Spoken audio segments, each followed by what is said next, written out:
Updating your primary email on PayPal is a straightforward process that can be completed in just a few steps.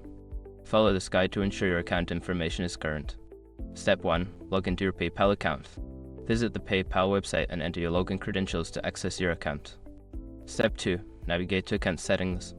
Once logged in, click on the gear icon or settings option located at the top right corner of the page to access your account settings. Step 3. Go to Email section. In the Settings menu, find the Email section. This is where you can view and manage the email addresses associated with your PayPal account. Step 4. Add a new email address. Click on the option to add a new email address. Enter the new email you wish to set as your primary email and follow the prompts to confirm it. Step 5. Set as primary. After adding the new email, locate it in the list of email addresses and select the option to make it your primary email. Confirm any changes if prompted. Once you have completed these steps, your primary email on PayPal will be updated.